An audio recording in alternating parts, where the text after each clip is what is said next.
انسان کے متعلق اللہ تعالیٰ نے فرمایا وَلَقَدْ كَرَّمْنَا بَنِي آدم، ہم نے بنی آدم کو، انسان کو، آدم کی اولاد کو عزت دی، شرافت دی۔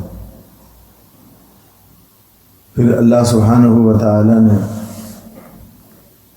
انسان تو دنیا میں آدم علیہ السلام سے لے کر قیامت تک آتے رہیں گے، پیدا ہوتے رہیں گے، وہ سب اشرف المخلوقات ہوں گے،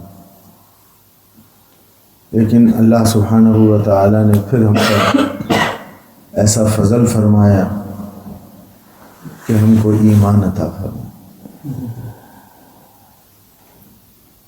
ایمان سے بڑی دنیا میں کوئی نعمت نہیں ہو سکتی۔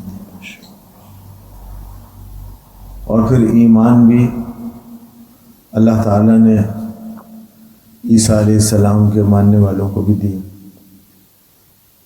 ان کے حواری ہوئے، مددگار ہوئے۔ اللہ تعالیٰ نے ایمان حضرت موسیٰ علیہ السلام کے جو ماننے والے تھے، لا الہ الا اللہ، موسیٰ کلیم اللہ کلمہ پڑھنے والے تھے، ان کو بھی ایمان ملا۔ حضرت ابراہیم خلیل اللہ کے جو ماننے والے تھے، ان کو بھی ایمان ملا، لا الہ الا اللہ، ابراہیم خلیل اللہ، وہ یہ کلمہ پڑھتے تھے۔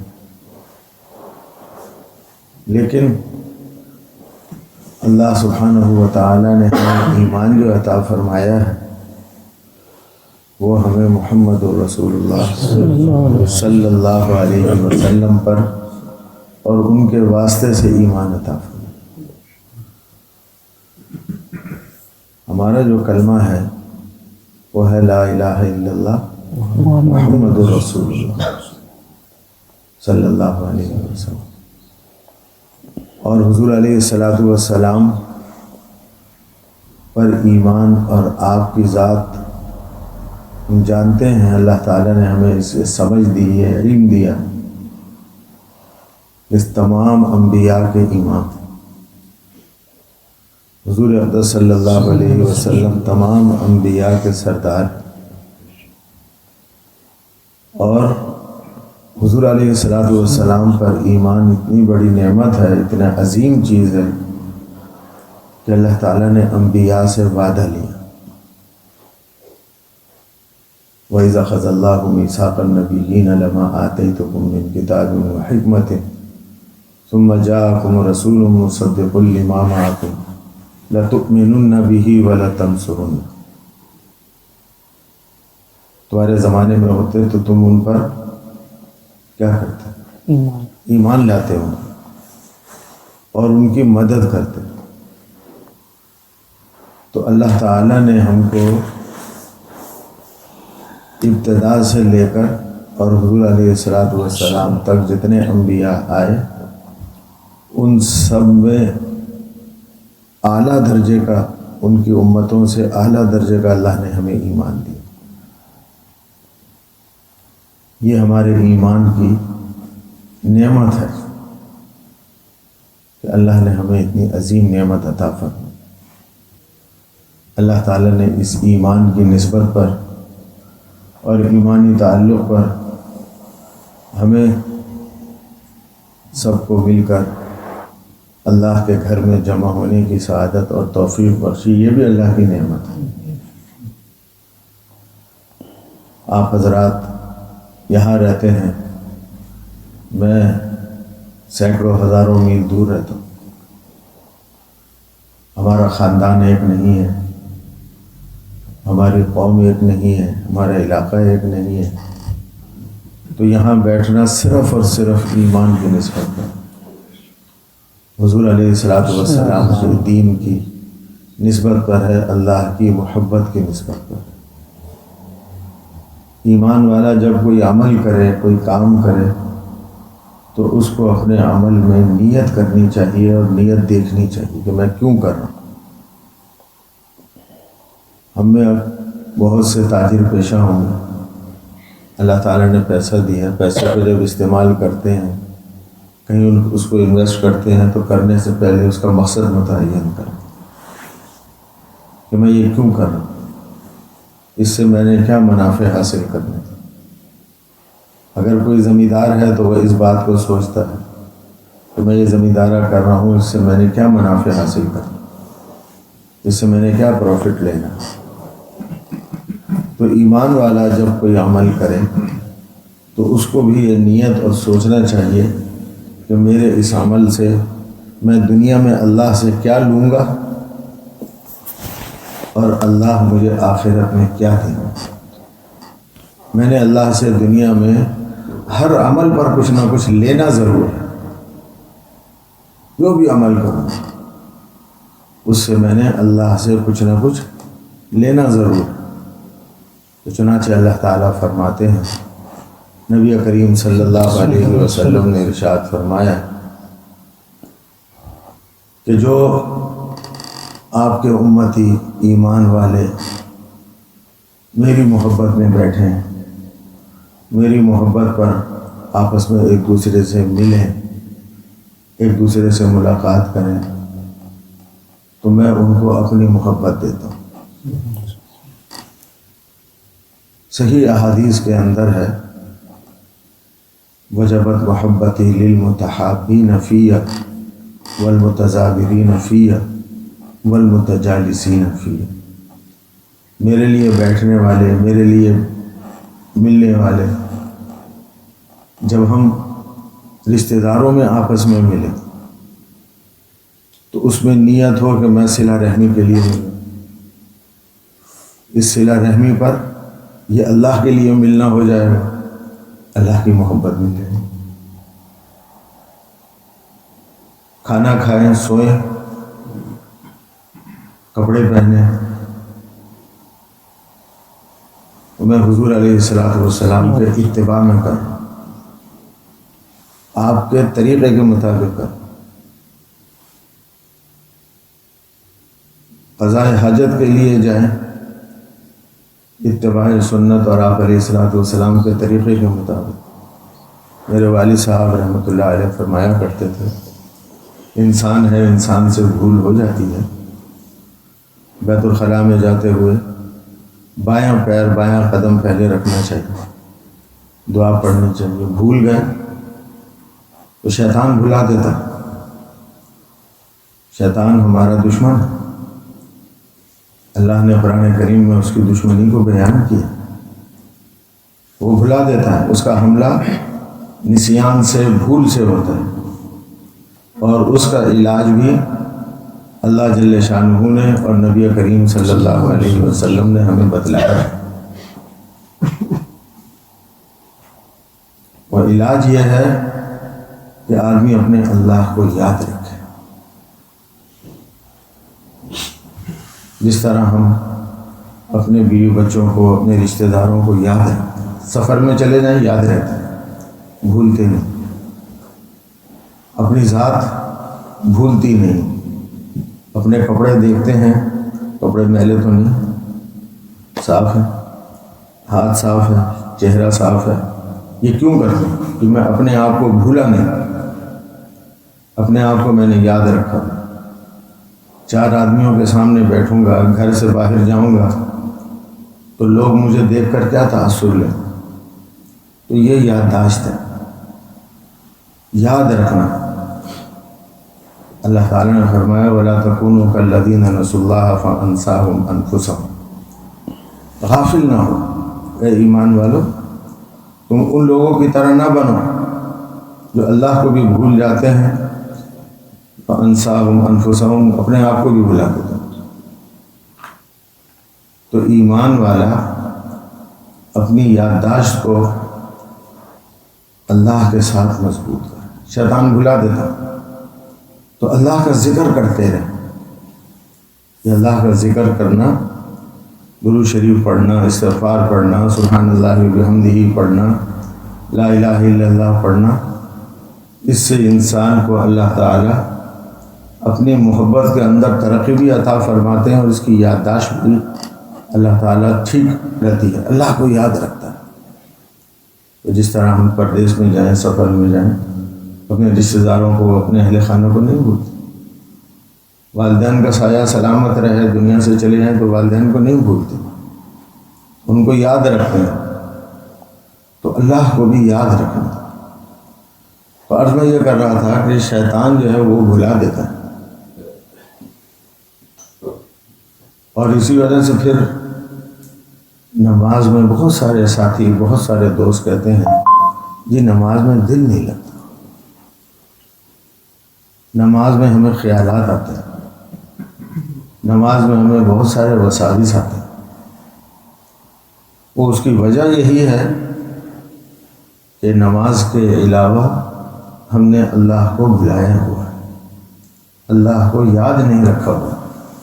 جب اللہ کے سامنے کھڑے ہوتے ہیں تو پھر وہی خیالات اور وہی وساوس، وہی چیزیں ہمیں آ کر گھیر لیتے ہیں۔ تو خیر میں عرض یہ کر رہا تھا کہ انسان کو شیطان بھلا دیتا ہے۔ یہ وما انسانی ہو الا الشیطان ان اذکرہ، یہ قرآن میں اللہ نے ذکر کیا۔ وہ دشمنی اسی طرح کرتا ہے۔ تو میرے والد صاحب رحمۃ اللہ تعالیٰ علیہ فرمایا کرتے تھے کہ بیت الخلاء میں جاتے ہوئے اگر تم بھول جاؤ اور بھولے سے دایاں قدم رکھ دو اور بایاں نہ رکھو، مسجد میں جاتے ہوئے پہلے دایاں رکھنا چاہیے اور بیت الخلاء میں جاتے ہوئے پہلے بایاں قدم رکھنا چاہیے۔ بھول گئے تو واپس آؤ، ایک دفعہ واپس آؤ، پھر بھول گئے پھر واپس آ جاؤ، کبھی بھول گئے تو رفتہ رفتہ کیا ہوگا کہ جب اتباع سنت کی چوٹ پڑے گی پھر انشاءاللہ تعالی بیت الخلاء جانا بھی تمہیں سنت کے مطابق نصیب ہوگا۔ تو اللہ تعالیٰ نے جو ہم کو ایمان کی نعمت نصیب فرمائی ہے وہ معمولی نعمت نہیں ہے۔ اس ایمان کے ذریعے سے انسان کا تعلق اللہ تعالیٰ کے ساتھ ایک خاص قسم کا ہو جاتا ہے، ایک خاص نسبت ہو جاتی ہے۔ جیسے جیسے اللہ کی طرف سے نعمت بڑھتی رہی ویسے ویسے وہ تعلق اور نسبت بھی بڑھتا رہتا ہے۔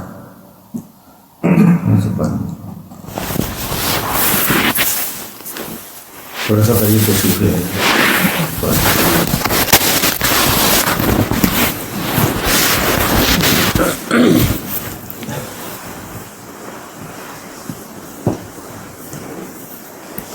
تو اس ایمان پر،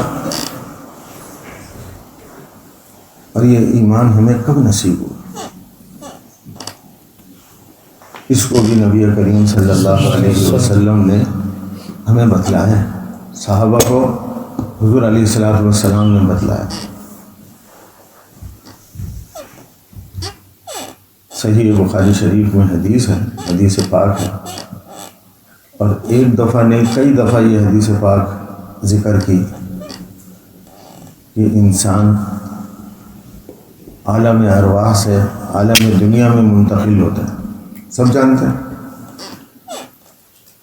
تو جب عالم دنیا میں منتقل ہونے کا سفر جو ہے وہ شروع کرتا ہے،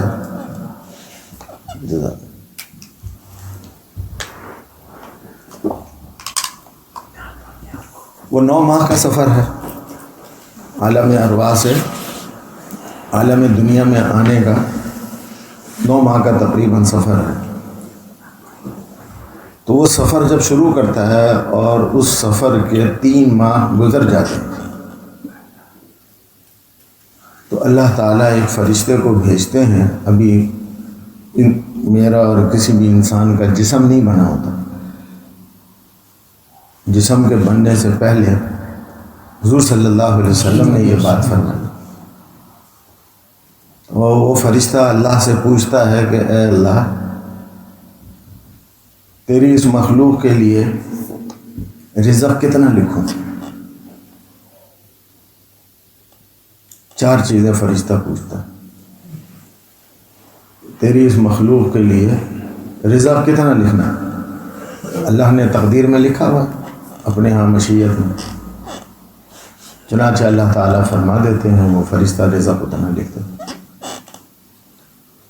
دوسرا سوال فرشتہ اللہ سے کرتا ہے، اے اللہ، تیری اس مخلوق کے لیے جو دنیا میں جائے گی مذکر ہونا لکھوں یا مؤنث ہونا لکھوں، بچہ ہونا لکھوں، بچی ہونا لکھوں، لڑکا ہونا لکھوں، لڑکی ہونا لکھوں، جنس اس کی کیا لکھنا ہے؟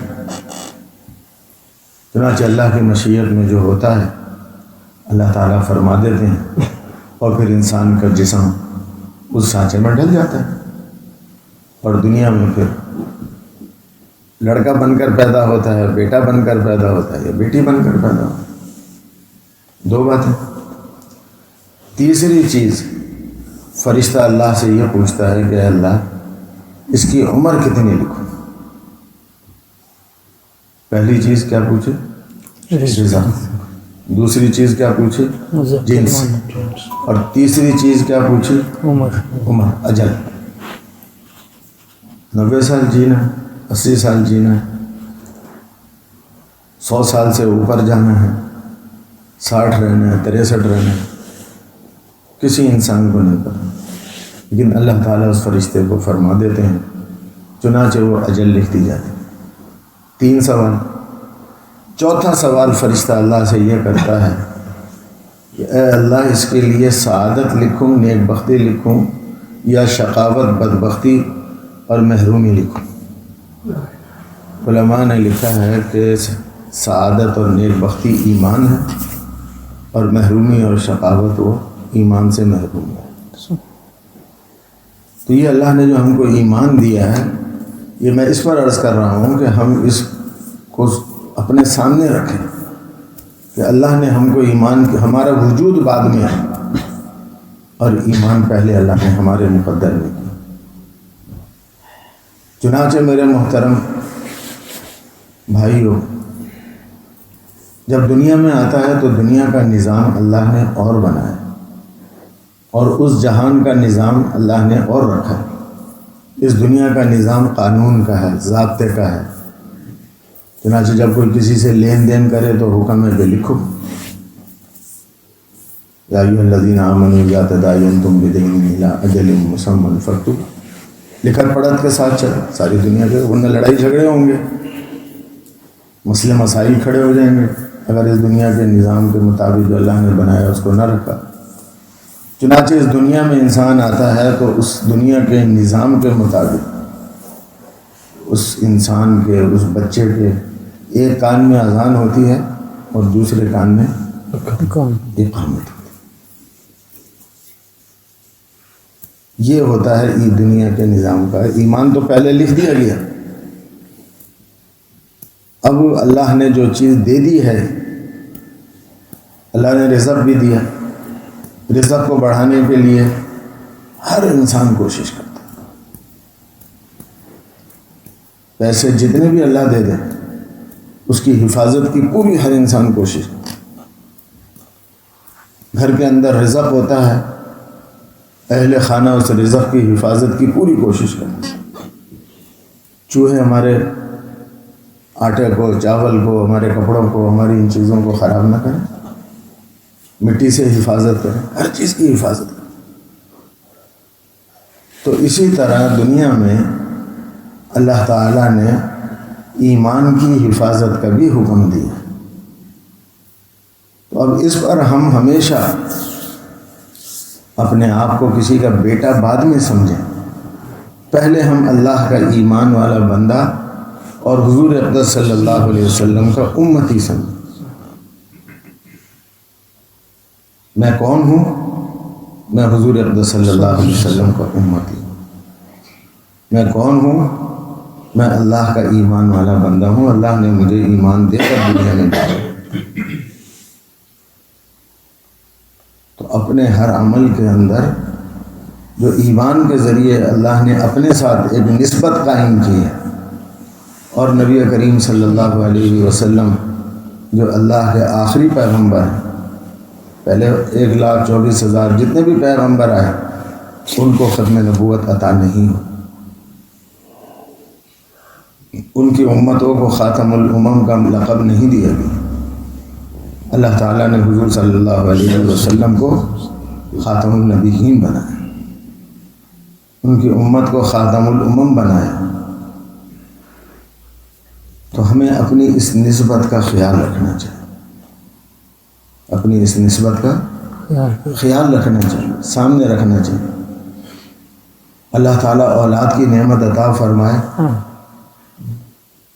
تو اولاد کی تعلیم، اولاد کی تربیت، جس مراحل سے میں گزر رہا ہوں یا میں گزر کر آیا ہوں دنیا میں، میری اولاد بھی انہیں مراحل سے گزر کر، تو ان کی تعلیم، ان کی تربیت، ان کے لیے محنت مزدوری کرنا، ان کے لیے رزق کمانے کے لیے کاروبار کرنا، یہ سب اس نسبت پر ہونا چاہیے، ایمان کی نسبت پر۔ ایمان اور دین ہمارا صرف یہ نہیں ہے کہ ہم نماز کی پابندی کر لیں، رمضان میں روزے رکھیں، اللہ پیسے دے دیں، زکوٰۃ دے دیں، اللہ تعالیٰ اور پیسے دے دیں تو ہم اللہ کے گھر جائیں اور جا کر جو ہے حج ادا کر لیں اور ہمارا ایمان مکمل ہو گیا۔ اس ایمان کی حفاظت، اس ایمان کی بقا، اس نسبت کی حفاظت وہ حلال کھانے سے بھی ہوگی، حلال کمانے سے بھی ہوگی۔ اللہ نے قرآن کریم میں حرام سے بچنے کا صاف کہا، یا ایھا الذین آمنوا لا تأکلوا الربا اضعافا مضاعفا، سود مت کھاؤ، سود کو میں نے حرام کر دیا،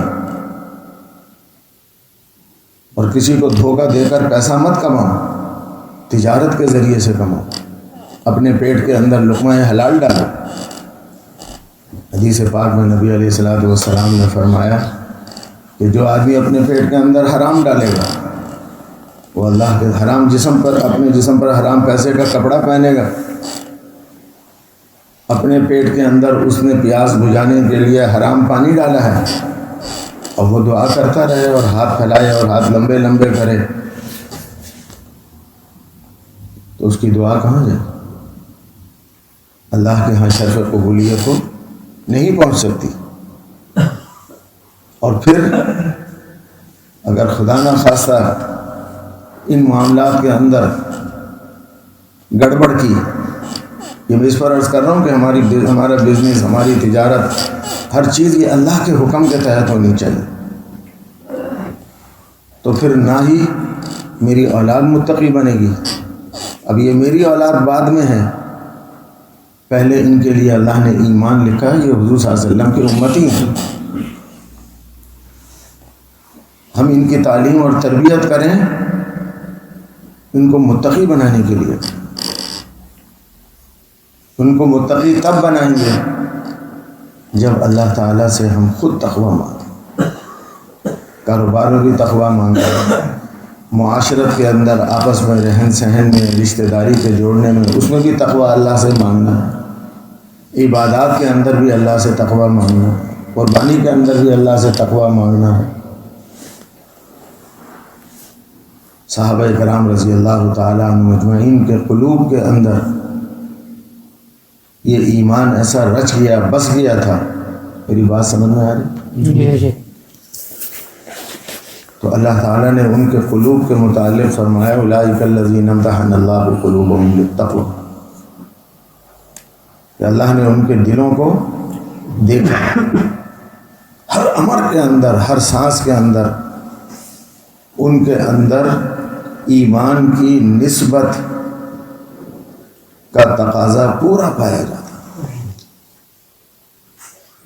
تو ہمیں بھی اللہ نے جو صحابہ کو ایمان دیا تھا، اللہ نے ہمیں وہی ایمان دیا، وہی کلمہ جو صحابہ کو دیا تھا اللہ نے وہی کلمہ ہمیں عطا فرمایا۔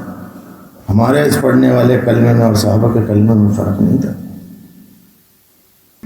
چنانچہ ہمیں اپنے ایمان کی بقا کے لیے، اس کی ترقی کے لیے، اس کی بہتری کے لیے ہمیں یاد رکھنا چاہیے کہ ہم کون ہیں اور اس نسبت کے تقاضے کیا ہیں۔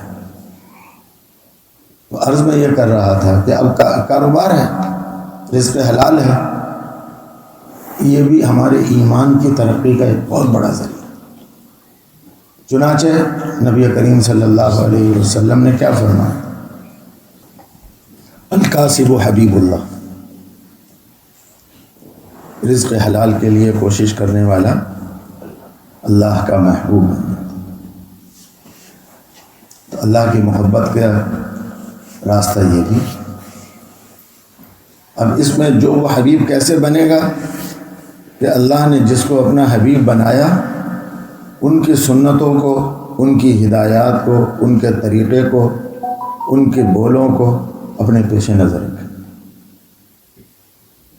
تو تجارت کرنے والا یہ اپنے ایمان کو بنا، اس سے اس کو اللہ کا تعلق نہیں، اس سے اس کا ایمان ترقی کر رہا ہے، ایمان اس کا مضبوط ہو رہا ہے۔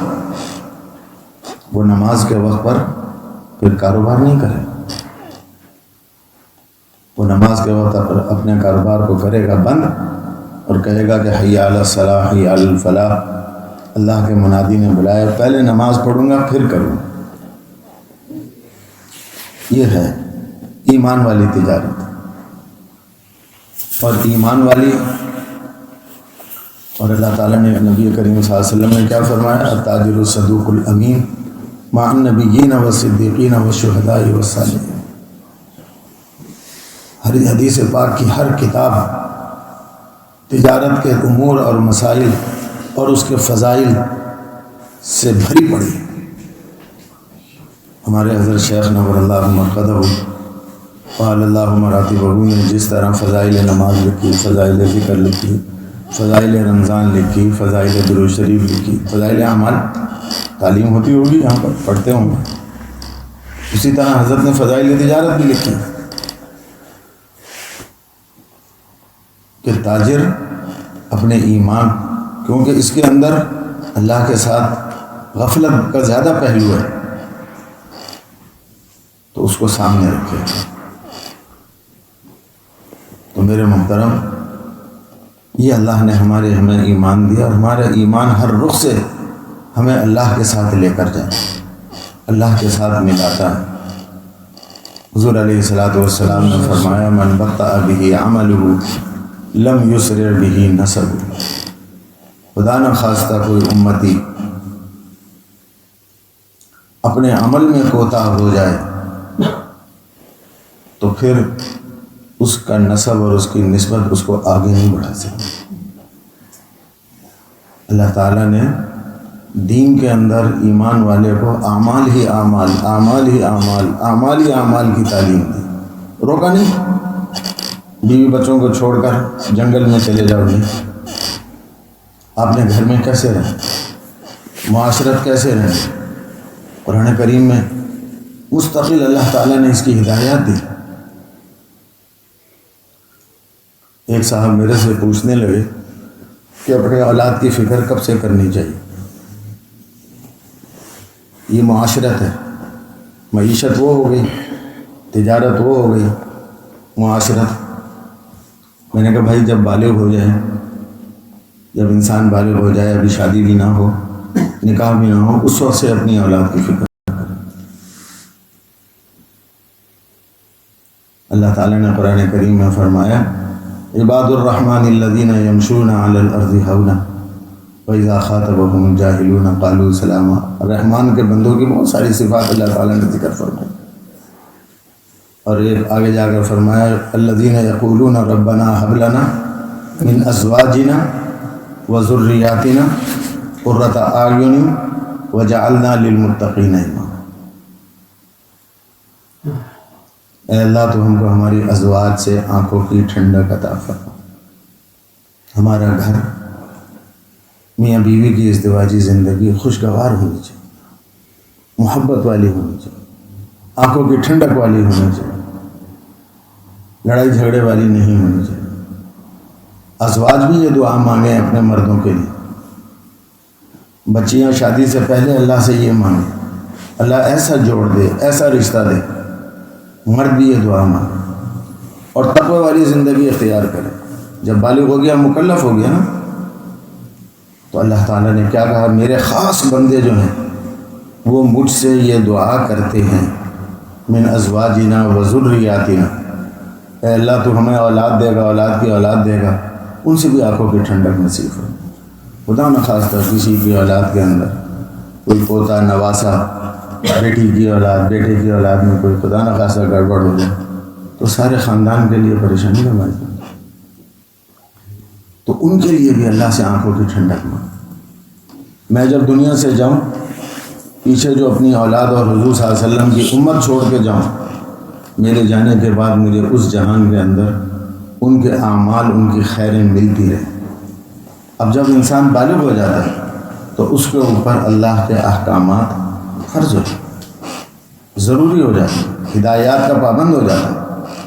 اللہ سے اس وقت سے دعا کرنا شروع کر دے۔ اللہ اپنے سے مانگنے والے کو کبھی محروم نہیں کرتا، کبھی محروم نہیں کرتا۔ یہ ایمان ہے۔ اگر اللہ نے تو محرومی لکھی ہی نہیں دنیا میں آنے سے پہلے، ہمارے لیے تو سعادت لکھی ہے۔ تو یہ وہ سعادت، وہ نیک بختی بیوی بچوں کے ذریعے بھی حاصل کرنی چاہیے۔ بیوی کو اپنے خاوند کے ذریعے بھی وہ نیک بختی حاصل کرنی چاہیے۔ الطیبات للطیبین والطیبون للطیبات، نیک لوگوں کو اللہ نیک عورتیں دیتا ہے، نیک عورتوں کو اللہ نیک مرد عطا فرماتا ہے۔ تو یہ معاشرت جب بالغ ہو گئی، اب اللہ سے مانگے ربنا هب لنا من ازواجنا وذریاتنا قرۃ اعین وجعلنا للمتقین اماما۔ میں جو متقی ہوں گا، اپنی اولاد کو متقی بناؤں گا، تو اللہ تعالیٰ پھر مجھے ان کا امام بنا دے گا۔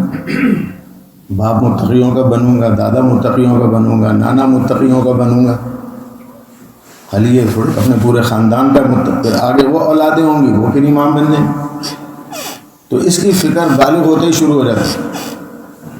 اللہ سے مانگنا، اللہ سے دعا کرنا۔ تو یہ جو اللہ تعالیٰ نے ہمیں نسبت اپنے سے ایمان کی عطا فرمائی ہے، اب میں آپ سے عرض کروں، ہمارے حضرت شیخ نور اللہ مرقدہ وعلی اللہ مراتبہ کہ والد صاحب کا جب رضاعت میں ان کا دودھ ان کی ماں نے چھڑایا تو قرآن کریم کا ان کو 1.5 پاؤ زبانی یاد تھا۔ وہ کہاں سے وہ چیز اللہ نے منتقل کر؟ آج پوری دنیا کے اندر جو اللہ نے ان کا فیض پہنچایا، لاکھوں کروڑوں اربوں خربوں انسانوں کو نور ایمانی میں اللہ تعالیٰ ترقی نصیب فرما ہے، ان کے نام کے ساتھ ان کے نسبت پر فخر سمجھتا ہے۔ اپنی اولادوں کے نام زکریا محمد زکریا رکھتے ہیں، مسجدوں کے نام مسجد زکریا رکھتے ہیں۔ زکریا کا جب نام آتا ہے تو پھر کیوں آتا ہے؟ تو دل کے اندر ایک عظمت کے، ایک ادب کے جذبات پیدا ہو جاتے ہیں۔ تو یہ اپنی اولادوں کی بھی ہم نے حفاظت کرنی ہے، ان کے ایمانوں کی بھی حفاظت کرنی ہے اور اس کی فکر کرنی ہے۔ اگر ہماری مستورات، ہماری مائیں، بہنیں، بیٹیاں اپنے گھر کے کام کاج کے اندر کام کاج کرتے ہوئے حضور صلی اللہ علیہ وسلم پر درود شریف پڑھتی رہیں، صلی اللہ علیہ وسلم صلی اللہ علیہ وسلم، کھانا پکائیں، نیت یہ ہو جائے اس نسبت پر کہ اولاد تو میری ہے، میرا بچہ ہے، میری بچی ہے، لیکن یہ حضور صلی اللہ علیہ وسلم کی امتی ہے۔ تو میرے محترم آپ خود سوچئے کہ یہ ذہن کس کے ساتھ جڑ جائے گا، یہ قلبی تعلق کس ذات کے ساتھ ہو جائے گا۔ اس زبان کے ذکر کے اثرات اور برکات اس گھر کے پکے ہوئے کھانے کے اندر نہیں آئیں گے، گھر کی چار دیواری کے اندر نہیں آئیں گے، اس کے اثرات جو ہے اپنی ذات کے اوپر نہیں آئیں گے، یقیناً آئیں، یقیناً آئیں۔ تو یہ معاشرت جو اللہ تعالیٰ نے ہم کو عطا فرمائی ہے، یہ ایمان والوں کے لیے بہت بڑی نعمت ہے۔ یہ معاشرہ، یہ خاندانی نظام، یہ بہت بڑی اللہ کی نعمت ہے۔ آپ حضرات تو یہاں رہتے ہیں، جو معاشرے کی حالت ہے، جس تنزلی کی طرف ہے، اس کو بیان کرنے کی ضرورت نہیں ہے، لیکن بڑی فکر کی ضرورت ہے کہ ہم اپنی اولادوں کے لیے، اپنی نسلوں کے لیے اللہ تعالیٰ سے دعا کیا۔ صدیق اکبر رضی اللہ تعالیٰ عنہ نے دعا کر کے اپنے پورے خاندان کو ایمان کی دولت اللہ سے لے کر دی، دعا کے ذریعے، عمل کے ذریعے سے۔ حضرت ابوبکر صدیق رضی اللہ تعالیٰ عنہ کو سب سے پہلے کلمہ پڑھا، مردوں میں سب سے پہلے انہوں نے کلمہ پڑھا۔ ان کی والدہ غیر مسلم، والد ان کے کافر غیر مسلم، اولاد ان کی غیر مسلم، تو اللہ سے دعا کیا کرتا تھا. اللہ نے ہم کو جو اولاد دی ہے وہ تو مسلمان دی ہے.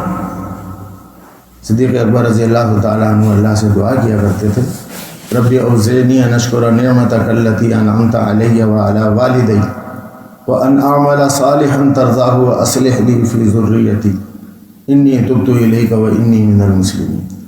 اے پروردگار مجھے تو شکر گزاری کی توفیق نصیب فرما اس نعمت پر جو تو نے مجھے دی ایمان کی نعمت، پھر تو نے میرے والدین کو، پھر میری اولاد کو اپنی رضا والے کاموں کی توفیق نصیب فرما، اور میری قیامت تک آنے والی ذریت کے اندر تو نیکی پیدا فرما دے، نیکی کا فیصلہ فرما دے. تو اللہ تعالیٰ سے ہم بھی اپنی اولاد کے لیے کاروبار کر رہے ہوں ہمیں خیال ہونا چاہیے میں دنیا کے لیے نہیں کر رہا، دنیا کمانے کے لیے نہیں کر رہا. میرے اللہ نے مجھے ایمان دیا، مجھے اللہ نے کہا ہے اے ایمان والو تجارت کر کے پیسہ کماؤ، تجارت کر کے جو ہے اپنے رزق کو حاصل کرو، ناجائز طریقے سے نہیں. اب وہ اللہ نے جتنا نصیب میں لکھا اللہ اتنا دیتا چلے جائے گا. تو اللہ سبحانہ و تعالی ہمیں اپنے ایمان کی نعمت کی قدردانی نصیب فرمائے، اس کی حفاظت کی توفیق نصیب فرمائے. ایمان کی بقا کے لیے، ایمان کی ترقی کے لیے جمعے کے دن ہم سورہ کہف لازمی پڑھیں. حضور صلی اللہ علیہ وسلم نے فرمایا کہ ایک وقت آئے گا، ہر نبی نے اپنی قوم کو دجال سے ڈرایا، میں ڈراتا بھی ہوں اور ایمان کی حفاظت کا، اس کے فتنے سے بچنے کا طریقہ بھی بتلاتا ہوں. اور جو میرا امتی ہر جمعے کو سورہ کہف کی تلاوت کرے گا، مرد ہو، عورت ہو، بچہ ہو، بچی ہو، اللہ اس کے ایمان کی حفاظت، اس کا خاتمہ ایمان پر ہوگا. تو اللہ تعالی ہمارے بیٹھنے کو اور اس گفتگو کو، اس ذکر تذکرے کو اللہ تعالیٰ قبول فرمائے. آپ مخلصین کی حضرات کی برکت سے اللہ تعالیٰ مجھے بھی عمل کی توفیق نصیب فرمائے، اور اس نسبت کی برکت سے اللہ تعالیٰ ہماری قیامت تک آنے والی نسلوں کے لیے اس کو خیروں کا ذریعہ فرمائے. بس ایک بات عرض کر کے بات کو ختم کرتا ہوں. جو ایمان والے ہوتے ہیں ان کی اولادوں میں ایمان ہوتا ہے. قیامت کے دن، قیامت کے بعد جنت میں اللہ تعالیٰ اس پوری فیملی کو جمع کرے گا، پوری فیملی جو ہماری نسلیں ہیں، جن کو آنی ہیں، جنہوں نے انشاءاللہ اللہ ایمان والی لائے گا. ہم کوشش کریں گے کہ اللہ ہمارے لیے مگر بھی خیروں کا ذریعہ فرمائے. اللہ سے جب ہم مانگیں گے تو اللہ تعالیٰ ضرور بے ضرور دے. تو اللہ تعالیٰ جنت کے اندر ان فیملیوں کو، ہماری تمام اولادوں کو جمع کر دیں. اور قرآن کریم میں اللہ تعالیٰ نے اس کو بیان کیا. 27ویں سپارے میں اللہ تعالیٰ فرماتے ہیں، ہم میں سے ہر ایک چاہتا ہے نا کہ میرا خاندان، میری فیملی جڑے جوڑ ہو، آپس میں جھگڑے نہ ہوں، لڑائیاں نہ ہوں. اور عید کا، خوشی کا موقع ہوتا ہے تو رشتہ دار آتے ہیں، ملتے ہیں، ایک عجیب خوشی کی کیفیت ہوتی ہے. تو جن رشتہ داروں کو ہم نے دیکھا ہے ان کے ملنے سے خوشی ہوتی ہے، اور جنت میں جن کو ہم نہیں دیکھا دنیا میں اللہ تعالیٰ ان کو جمع کر دے گا تو اس خوشی میں کتنی ترقی ہو. 27ویں سپارے میں اللہ تعالیٰ فرماتے ہیں والذین آمنوا، جو ایمان لے آئے، واتبعتہم ذریتہم بایمان، ان کی جو اولادیں اور نسلیں ہیں انہوں نے اپنے بڑوں کی پیروی کی، الحقنا بہم ذریتہم، ہم جنت میں ان کو بھی ان کے ساتھ جمع کرتے ہیں. تو یہ بڑا عجیب اللہ کا نظام ہے ایمان والے کے لیے. ایمان کا جو نظام اللہ نے دیا ہے، اللہ اکبر، یہ بڑا عجیب نظام. اللہ ہمیں ایمان کی خیر نصیب فرمائے. ہمارے ایمان کے اندر اللہ تعالیٰ خوب نور عطا فرمائے. حضور علیہ السلام کی ذات بابرکات کے ساتھ اللہ تعالیٰ ہمیں سچا عشق اور اتباع اور آپ کی محبت نصیب فرمائے. ہمارے حضرت شیخ نور اللہ مرقدہ کی آخری نصیحت تھی زندگی کے آخری ایام میں. حضرت فرمایا کرتے تھے کہ درود شریف کثرت سے پڑھا کرو اور موت کو دل سے یاد. اللہ ہمیں بھی عمل کی توفیق نصیب فرمائے.